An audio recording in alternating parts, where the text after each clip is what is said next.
नमस्कार, आदाब। आप सभी का स्वागत है CIB इंडिया न्यूज पर। आइए शुरू करते हैं खबरों का सिलसिला।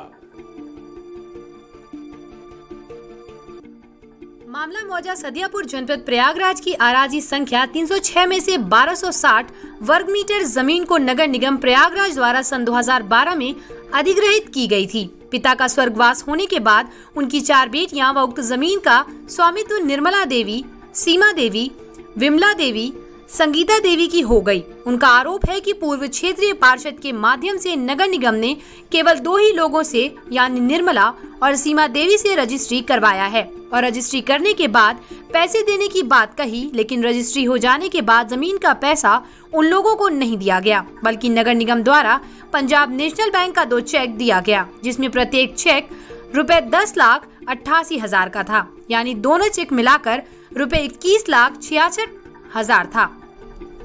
रजिस्ट्री के बाद दोनों चेक वापस ले लिया गया। तब से लेकर आज तक उक्त दोनों चेक भूस्वामियों को नहीं मिला और न ही नगर निगम की ओर से इसका कोई संतोषजनक जवाब मिला। आखिर वह दोनों चेक कहां गए और रुपए किसके खाते में गए, इस सवाल का जवाब आज तक किसी को नहीं मिल पाया है। अपने परिवार का उसी जमीन से भरण पोषण करने वाला परिवार आज भुखमरी की कगार पर पहुंच चुका है। मिला हवा अभी रुक जाइए, जब ये कहेंगे तब। क्या है मामला आपका? अरे जगह हमारा था, पैसा नहीं मिला था, न चेक मिला था, तिया मिला है। कौन किसने लिया था जमीन आपकी और किसने चेक दिया था? नंदा लिया है, 1,01,000 दिया, 1,50,000 दिया। बस आपने रजिस्ट्री करी थी? गए नहीं, लिखाए नहीं है। पैसा लिखी कि नहीं? बिना पैसा लिए रजिस्ट्री कर दी। ऐसा है ना, पैसा हमका नहीं देहन, पैसा घरे देहन, अली खान कचहरी। अच्छा, कितने के लिखाए थे? हाँ, कितने के लिखाए थे? अरे लिखा 1,01,000 देहनी और 1,50,000 देहनी। जमीन आपकी पूरी कितने में थी वो? अब अरे 1.25 बीघा तालुक रहा, 1.25 बीघा तालुक। कितनी आपका जो पैसा मिला कितना मिला आपको? कुल 1,50,000 मिला है। और जो चेक आपको? चेक वोक नहीं देहन। मामला यह है कि 2012 में आपने देखा होगा कि STP को लेकर के ज़मीन अधिकृत की गई।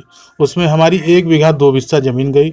306 में गई है 1260 वर्ग मीटर, 308 में गई है 248 वर्ग मीटर और 308 में गई है और 323 में गई है 1,040 वर्ग मीटर। लगभग 1 बीघा 2 बिस्सा, जिससे हम लोग खेती करके जीविकापार्जन कर रहे थे, क्योंकि वो ज़मीन हमारे ससुराल से हमको मिली हुई थी। इसमें हम लोग 4 शहरी हैं, 4 उत्तरदायी हैं, लेकिन चोरी से ले जा करके इनको बरगला करके आपने देखा, इनसे बातें की, आपने सुना कि शिक्षा का अभाव है, जानकारी नहीं है। जानकारी होती तो इस तरीके की घटना ना होती। और चूँकि हम भी काम धंधे के सिलसिले में बाहर चले गए थे नहीं, हमको भी जानकारी नहीं हो पाई। हमारे चोरी चुरा 2 लोगों से ले जाकर नगर निगम ने रजिस्ट्री कराई। नगर निगम ने इनको जो चेक इशू किया वो चेक इनको नहीं मिला। आज तक इनके खातों में कहीं भी उस चेक का कोई वही सवाल ही नहीं है कि चेक कहीं भंजा हो। मैं तो यही कहूँगा कि हमारी नगर निगम ज़मीन हमारी वापस कर दे और हम लोगों को जो आर्थिक प्रताड़ना दी जा रही है, मानसिक प्रताड़ना दी जा रही है, उस प्रताड़ना से हम लोगों को मुक्ति मिले और हम लोगों को जीवन यापन करने के लिए उस ज़मीन से हम लोग जीवन यापन कर सकें। आज की जो स्थिति है, परिवेश है, हम लोगों को कोई रोजी रोजगार तो बचा नहीं है। ज़मीन ही एक माध्यम है जिससे हम लोग कुछ हल कर सकें, अपने पेट पर चला सकें।